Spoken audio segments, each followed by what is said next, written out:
In the quiet village of Borley, Essex, England, stood a house that would become infamous as the most haunted house in England.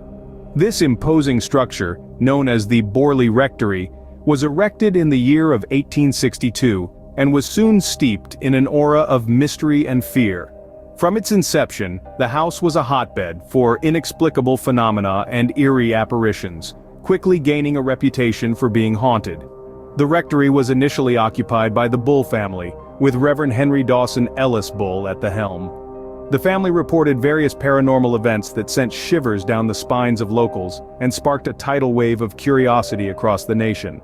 Sightings of a ghostly nun, phantom coach, and other spectral figures were common tales whispered in hushed tones. The house seemed to have a life of its own, with its creaking floors and echoing hallways acting as a chilling backdrop for the countless ghostly encounters. The Bull family, and subsequent occupants, lived amidst these strange occurrences, their lives intertwined with the inexplicable and the uncanny.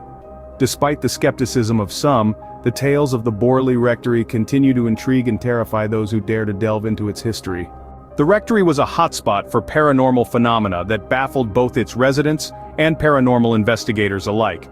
Its eerie ambiance was often punctuated by the inexplicable sound of footsteps echoing through its halls, and the jarring ring of doorbells when no one was at the door. The house seemed to harbor an array of spectral inhabitants, the most notorious of which was a ghostly nun, often sighted wandering the grounds in silent solitude. In addition to the spectral nun, there were reports of a phantom coach, drawn by spectral horses, that would appear and vanish without a trace. The rectory's chilling phenomena weren't just limited to visual apparitions. Residents reported a range of mysterious happenings, from cold spots to objects moving of their own accord. In the year 1938, the house's eerie reputation led to a séance being conducted within its walls. This attempt to communicate with the other side allegedly made contact with two spirits. One of these was a nun named Marie Lair, who claimed to have been brutally murdered on the site where the rectory was later built. The Borley Rectory seemed to be a beacon for the supernatural, a place where the veil between our world and the next was unusually thin. In 1929, the paranormal activity at Borley Rectory caught the attention of psychic researcher Harry Price. Known for his dedication to uncovering the unexplained, Price was no stranger to the eerie and the enigmatic. Drawn to the mysterious happenings at the rectory, he embarked on what would become a remarkable investigation. Price's initial visit to the rectory was followed by a series of meticulous investigations, during which he documented numerous instances of paranormal activity.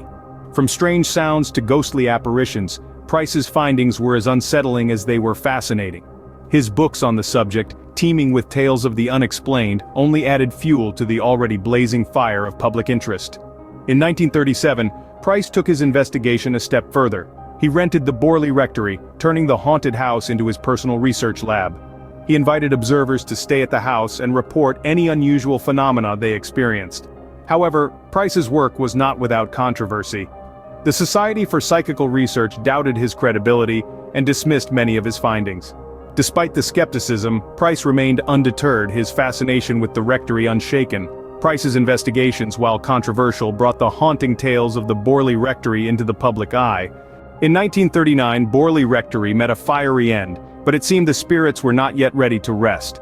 A blaze, the cause of which remains a mystery to this day, consumed the grand structure, leaving only remnants of its once imposing presence. It was a fitting end for a place so intertwined with tales of the supernatural. But, as if clinging to the mortal realm, the specters of Borley were not extinguished with the flames. In the years that followed, reports of inexplicable occurrences continued to emerge from the ruins. Shadows moved in the night, disembodied voices echoed through the skeletal remains, and the air hung heavy with an unseen presence. The Borley Rectory had been physically erased, but its spectral inhabitants refused to be forgotten. The rectory was eventually razed to the ground in 1944, yet the fascination with its ghostly legacy endured. The tales, the sightings, the inexplicable, all these elements fueled the public's curiosity and solidified Borley Rectory's status as the most haunted house in England. The Borley Rectory may no longer stand, but its chilling legacy lingers on, a testament to England's most haunted house.